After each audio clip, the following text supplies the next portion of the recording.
2026년 새해가 밝았습니다. 올해 우리 청취자님께서는 어떤 분야에 가장 큰 기회가 있다고 보시나요? 아마 많은 분들이 주저없이 AI와 반도체를 꼽으실 것 같아요. 오늘 저희가 깊이 파고들 자료는 바로 그 반도체 산업의 심장부, 그중에서도 화려한 칙 뒤에 가려져 잘 보이진 않지만 없어서는 안 될 소재 기업에 대한 아주 날카로운 분석 보고서예요.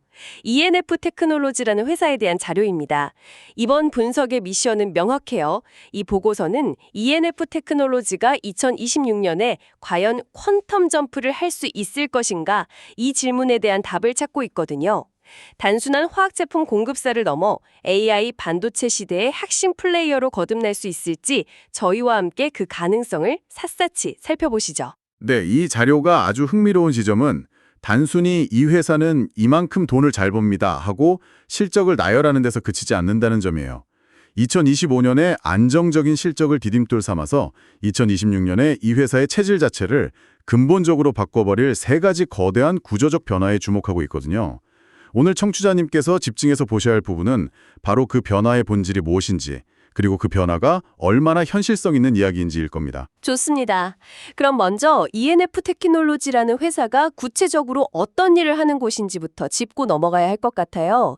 보고서를 보니 지난 20년간 반도체와 디스플레이 공정에 필요한 핵심 화학물질의 국산화를 이끌어온 터줏대감 같은 기업이더라고요. 맞아요. 비유를 좀 하자면 반도체 웨이퍼라는 아주 정밀하고 비싼 도화지에 회로를 그리고 깎고 또 씻어내는 전 과정 있잖아요. 거기에 필요한 특수 물감과 용액들을 만드는 화방이라고 생각하시면 쉬워요. 식가계액, 시너, 박리액 같은 것들이 모두 이 회사의 주력 제품이죠.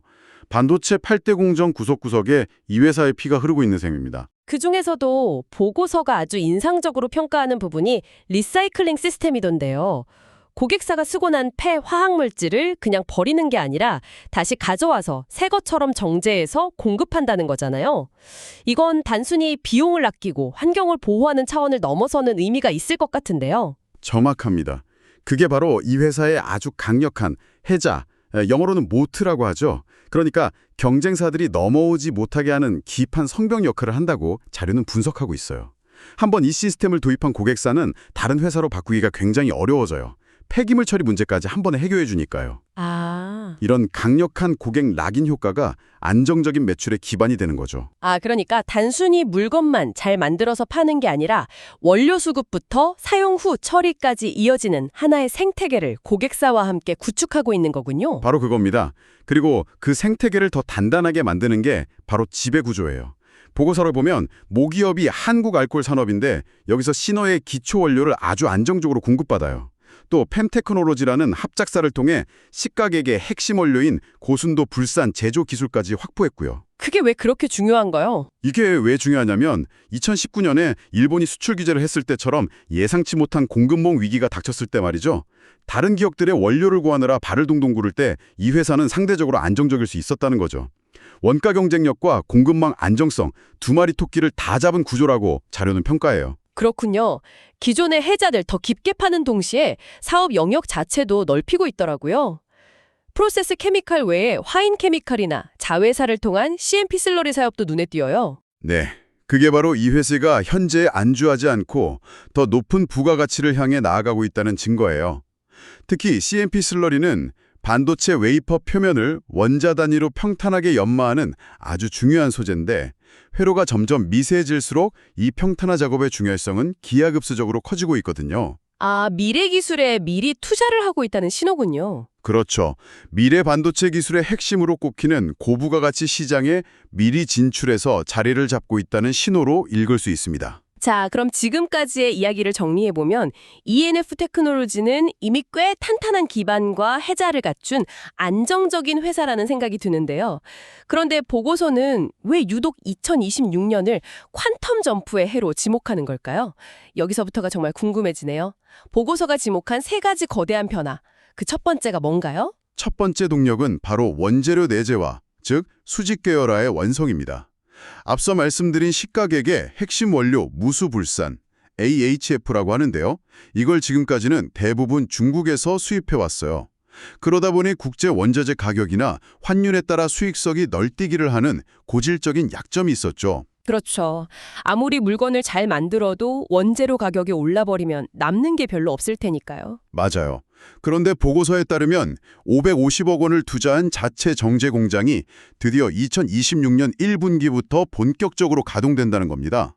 이제 핵심 재료를 남의 손이 아닌 우리 손으로 직접 만들어 쓴다는 뜻이죠. 잠깐만요. 원재료를 내재화한다는 건 듣기엔 좋은데 보통 이런 대규모 설비 투자는 감가상각비 부담도 크고 공장 초기 수율 잡는데 애먹는 경우도 많지 않나요? 어떻게 보면 큰 리스크를 짊어지는 셈인데 보고서에서는 이런 부분을 어떻게 보고 있나요? 아주 좋은 지적이세요. 물론 그런 리스크가 존재합니다. 하지만 보고서는 이를 필수적인 성장통으로 보고 있어요. 단기적인 비용 부담보다 장기적인 체질 개선 효과가 압도적으로 크다는 거죠. 이 변화가 가져올 재무적 효과를 한번 보세요. 이 보고서의 가장 대담한 예측 중 하나가 바로 영업이익률인데 기존 10% 초반대에서 14% 수준까지 구조적으로 상승할 거라고 전망해요. 14%요? 네, 청취자님, 이 4%포인트 상승이 얼마나 대단한 거냐면요. 제조업에서, 특히 이런 소재 산업에서 이익률 1%포인트 올리는 건 정말 피를 말리는 일입니다. 그런데 그걸 한 번에 4%나 그것도 일회성이 아니라 구조적으로 올린다는 건 회사의 현금 창출 능력이 완전히 다른 레벨로 올라선다는 의미입니다. 매년 수백억의 현금이 추가로 쌓이는 체질로 바뀌는 거죠. 이건 혁명적인 변화라고 자료는 강조하고 있습니다. 이제 퍼즐이 맞춰지네요. 첫 번째 동력이 원가 구조를 혁신해서 외부 충격에 흔들리지 않는 방어력을 극적으로 높이는 거였다면 두 번째 동력은 완전히 새로운 무기로 시장을 공략하는 공격력에 대한 이야기일 것 같은데요. 정확합니다. 두 번째 동력은 바로 3D 낸드 고단화의 최대 수혜입니다. 3D 낸드 플래시는 메모리 셀을 아파트처럼 수직으로 높이 쌓아 올리는 기술이잖아요. 이게 초기에나 수십 층 수준이었는데 이제는 200층을 넘어 300층, 400층을 향해 가고 있어요. 아파트가 높아질수록 엘리베이터 통로나 배관을 더 깊고 정교하게 뚫어야 하는 것과 비슷하겠네요? 완벽한 비유예요. 층수가 높아질수록 더 깊고 좁은 구멍을, 그것도 수억 개를 오차없이 균일하게 뚫어야 하는데 기존의 식갑 기술로는 한계에 부딪힌 거죠.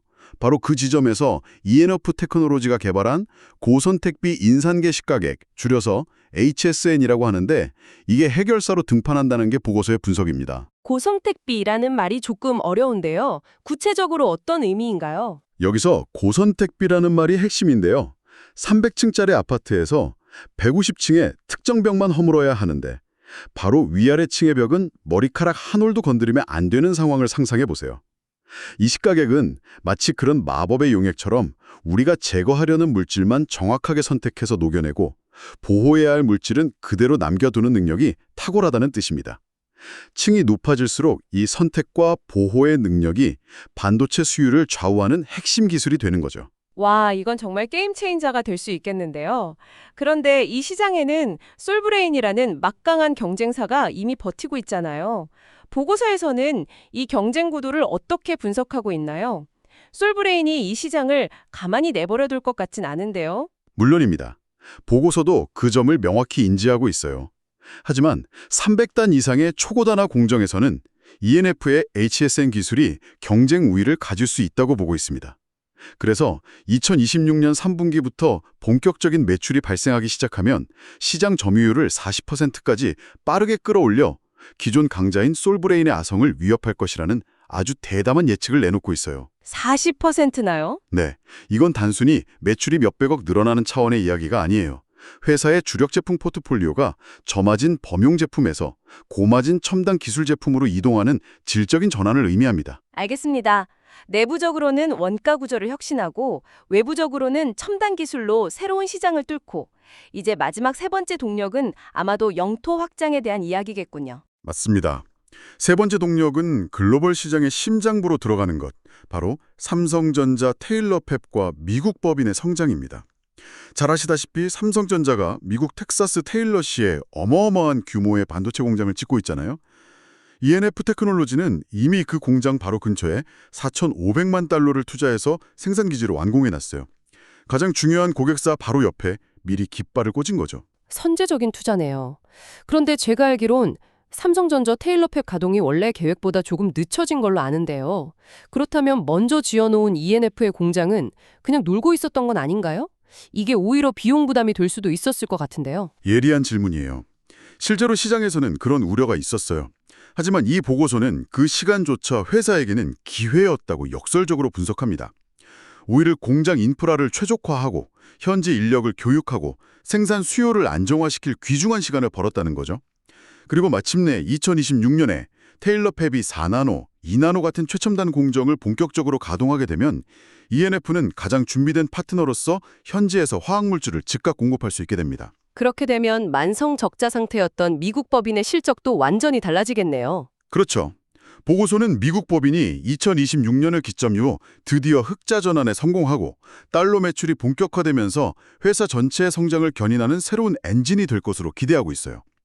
이건 단순히 매출처 하나가 늘어나는 게 아니라 세계 최대 반도체 시장이자 미국 정부의 강력한 지원을 받는 심장부에서 확고한 거점을 마련했다는 전략적 의미가 훨씬 더 큽니다. 자, 그럼 이 세 가지 성장 동력이 합쳐졌을 때 실제 숫자는 어떻게 나타날지 궁금합니다. 보고서가 제시하는 2026년의 청사진은 정말 놀랍더라고요. 네, 숫자가 모든 것을 말해주죠.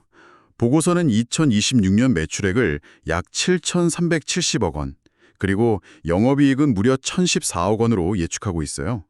이게 어느 정도냐면 2024년 대비 영업이익이 171%나 폭증하는 수치입니다. 앞서 길게 설명드린 원재료 내재화를 통한 이익률 개선, 그리고 고마진 HSN 제품 판매 확대 효과가 숫자로 그대로 증명되는 셈이죠. 영업이익 1,000억 원 클럽에 가입하는 거네요. 이런 폭발적인 성장이 예상되는데도 보고서는 여전히 이 회사가 저평가 상태라고 주장하고 있어요. 그건 왜 그런 건가요? 시장은 왜 이 가치를 제대로 평가하지 못하고 있다는 걸까요? 바로 그 지점이 이 보고서의 핵심 논리입니다. 현재 주가는 2025년 예상 실적 기준으로 PER, 즉 주가 수익 비율이 약 13배 수준에 거래되고 있는데 경쟁사인 솔브레인이나 동진세미케엠은 보통 18배 이상에서 평가받고 있다는 거예요. 왜 그런 할인 혹은 디스카운트를 받고 있었던 거죠? 그동안 시장이 이 회사를 저평가했던 이유가 바로 저희가 앞서 계속 이야기했던 두 가지 약점 때문이었어요. 첫째, 원재료를 수입에 의존하다 보니 이익의 안정성이 떨어진다는 점. 둘째, 경쟁사 대비 상대적으로 이익률이 낮다는 점. 그런데 이 보고서의 주장은 명확해요. 2026년부터는 이 두 가지 핵심적인 디스카운트 요인이 모두 해소된다는 겁니다. 아, 그래서 더 이상 쌓일 이유가 없다. 그렇죠. 더 이상 경쟁사보다 낮은 평가를 받을 이유가 없다는 거죠. 그래서 보고서는 목표 주가를 62,000원으로 제시하면서 약 32%의 상승 여력이 있다고 분석하고 있습니다. 논리적으로는 완벽하게 들리네요. 하지만 세상에 완벽한 시나리오는 없겠죠. 당연히 리스크 요인도 짚어봐야 할 것 같습니다. 이 장밋빛 전망을 가로막을 수 있는 최악의 시나리오는 뭘까요? 물론입니다. 보고서도 리스크 요인을 명확하게 짚어주고 있어요. 첫째는 거시적인 변수인데 예상치 못하게 반도체 시황이 다시 얼어붙어서 삼성전자 같은 최종 고객사들이 설비 투자를 늦추는 경우예요. 이건 ENF가 자체적으로 컨트롤할 수 없는 가장 큰 리스크죠. 둘째는 원재료 내재화를 추진하더라도 그 기초가 되는 광물 가격 자체가 급등하는 리스크도 여전히 존재하고요. 마지막으로 미국 법인의 초기 운영 비용이 예상보다 더 많이 발생해서 흑자 전환 시점이 늦춰질 가능성도 반드시 점검해야 할 변수라고 꼽고 있습니다. 오늘 저희가 분석한 자료를 쭉 종합해보면 ENF 테크놀로지라는 회사는 2026년을 기점으로 단순한 화학 소재 공급사에서 첨단 기술을 갖춘 솔루션 파트너로 변모하는 아주 중요한 변곡점에 서 있는 것 같습니다. 원재료를 직접 만들어 이익 구조라는 펀더멘털을 바꾸고 초고층 반도체의 필수적인 독자 기술이라는 창으로 새로운 시장을 공략하며 세계 최대 반도체 시장인 미국에서 고객사와 함께 성장할 발판까지 모두 마련한 모습이네요. 맞습니다. 보고서는 이 모든 구조적인 변화의 가치가 아직 현재 주가에 충분히 반영되지 않았다는 결론을 내리고 있는 거고요. 여기서 오늘 이야기를 마무리하며 청취자님께 한번 생각해 보실 질문을 던져드리고 싶어요. 네, 어떤 질문인가요? AI 혁명이 반도체 칩의 성능에 대한 무한한 수요를 만들어내고 있습니다. 우리는 보통 엔비디아나 삼성전자처럼 화려한 칩을 설계하고 만드는 기업에만 주목하죠. 그렇다면 이 화려한 기술 경쟁의 가장 밑단에서 칩을 만드는데 없어서는 안 될 가장 근본적인 재료를 공급하고 그 재료의 한계를 기술로 돌파해내는 기업들이야말로 어쩌면 미래 기술에 보이지 않는 열쇠를 쥐고 있는 진정한 승자는 아닐까요? 이 질문에 대한 청취자님의 생각이 궁금해집니다.